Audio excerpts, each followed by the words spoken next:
Praise the Lord. Today we are going to study the 12th lesson, Passover Feast. The last class we learned about the festivals of Jehovah and the Hebrew months. Now you know there are 7 festivals altogether. And the first 3 festivals they celebrate on the first month of the Hebrew calendar, that is Abib.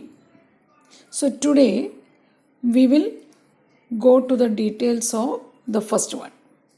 The 3 festivals which they celebrate on the first month referred to as the Feast of Passover or Feast of Unleavened Bread.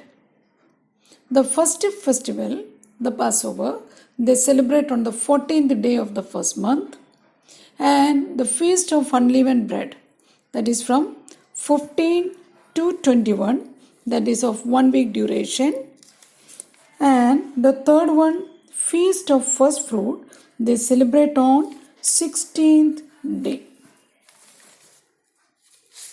So now let us go to the details of the first festival, the Passover.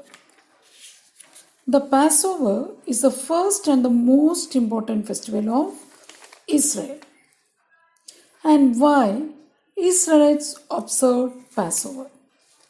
We know God sent Moses to Egypt to deliver Israelites. Moses asked Pharaoh to let Israelites leave Egypt to worship God. But Pharaoh was not willing to send Israelites. Hence, one after the other, God sent 9 plagues. Still, Pharaoh was reluctant to send Israelites. So, the 10th plague was declared, that is, the killing the firstborn. In order to escape from the plague, God commanded Israelites to observe Passover. Now, you understood why Israelites observed Passover. Then, how to observe Passover, or what was the method? Head of the Israeli family was asked to set apart a lamb without blemish on the 10th day of the first month. And on the 14th day evening, it was to be killed.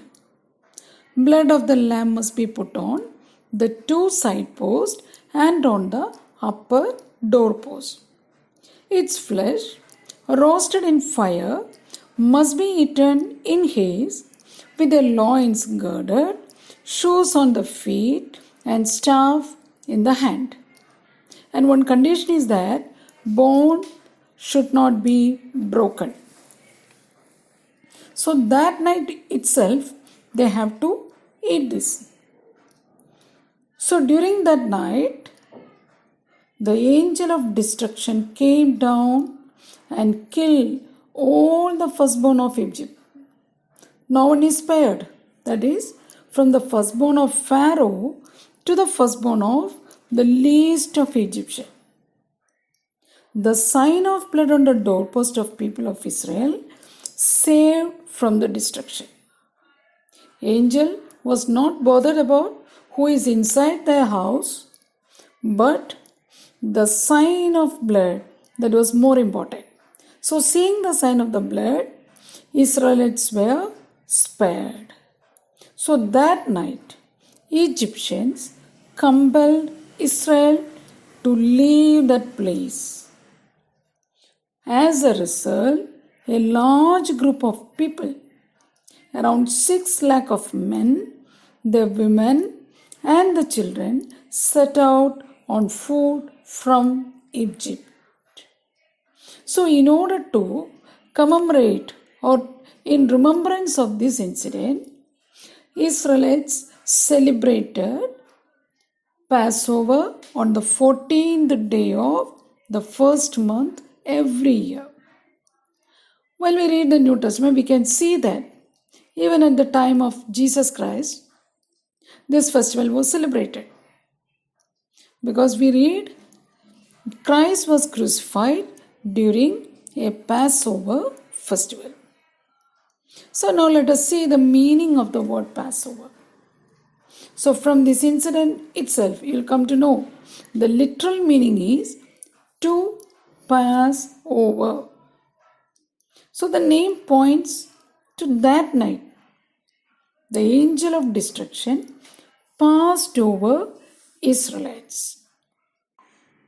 Let us see the spiritual truth revealed by Passover.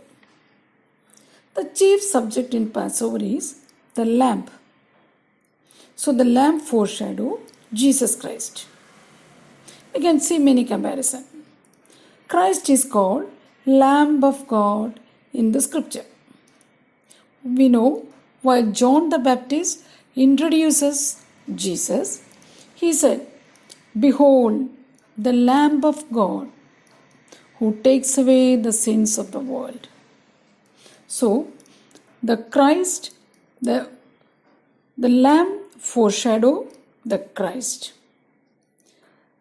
Just like Passover lamb, our Lord Jesus Christ was set apart as the Lamb of God before the foundation of the world.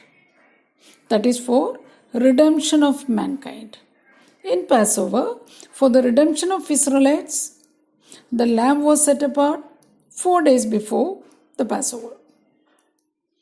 Then secondly, we can see that Christ suffered in the fire of the wrath of God. Just as Passover lamb was burned in the fire. And that condition was also fulfilled in the crucifixion. That is, the command that bones of the lamb should not be broken, that was fulfilled in the case of Jesus Christ also. We know that the death of Christ was not an accidental one. That was for the redemption of mankind. He shed the last drop of his blood for the redemption of mankind. So this is a sacrificial death. So Christ, our Passover, is sacrificed for us.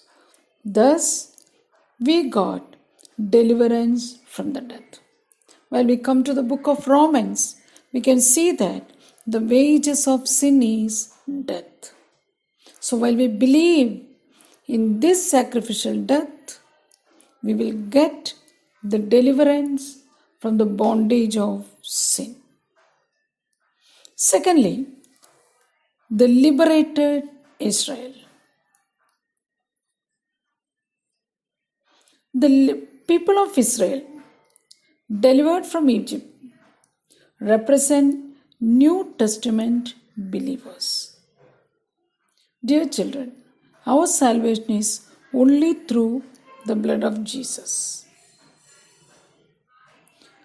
In Romans we read, there is no condemnation for those who believe in Him.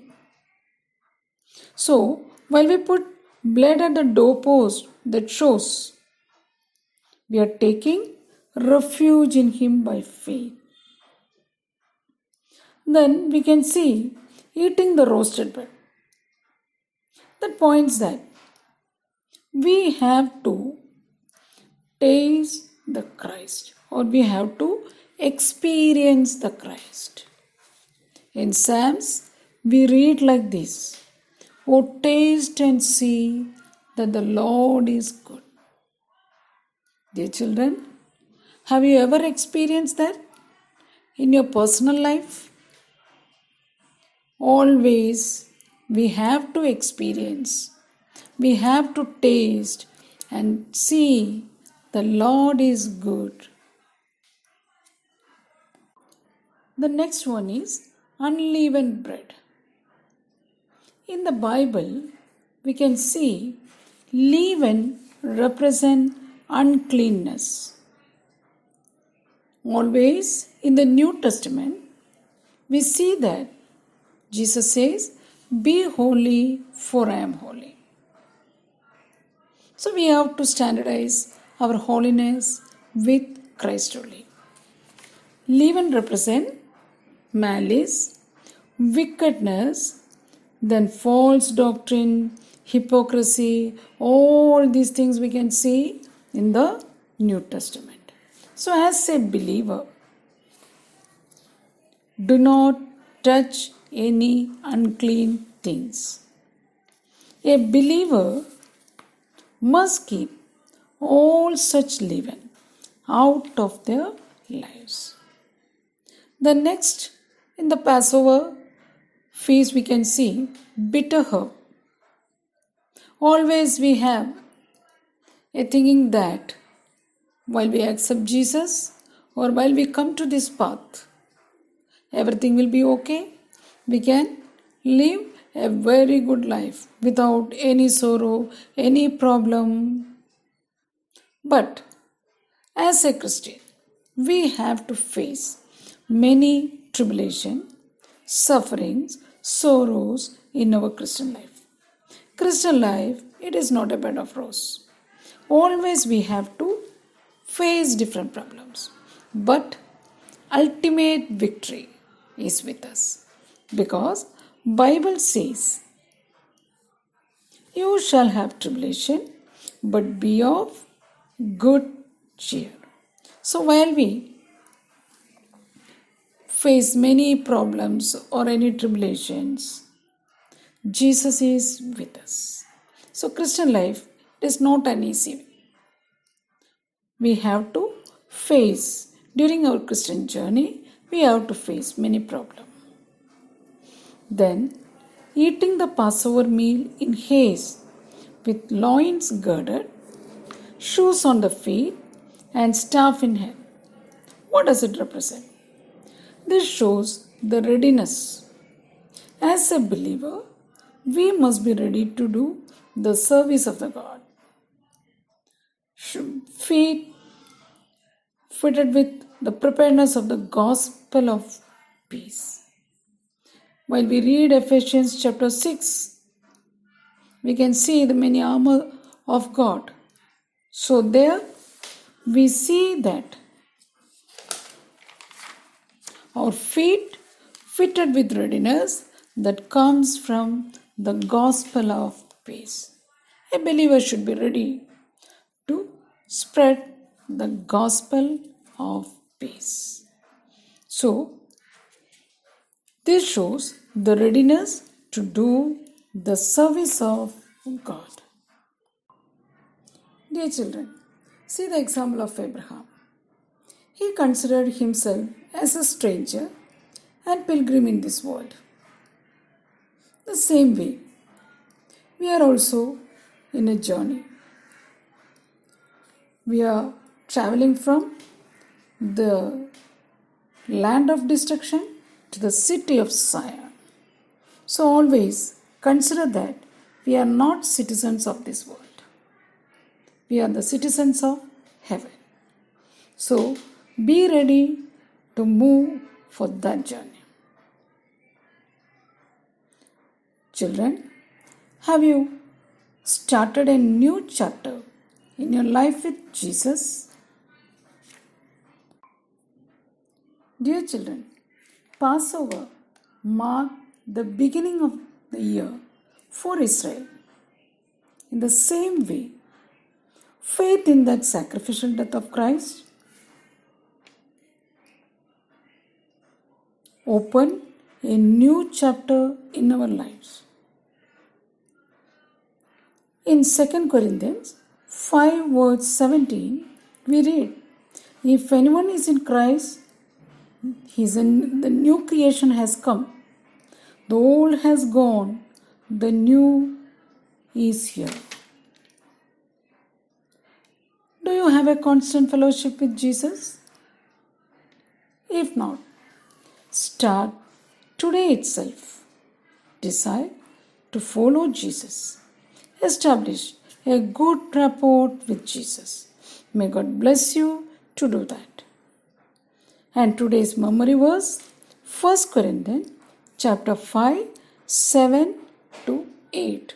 May God bless you all. Thank you.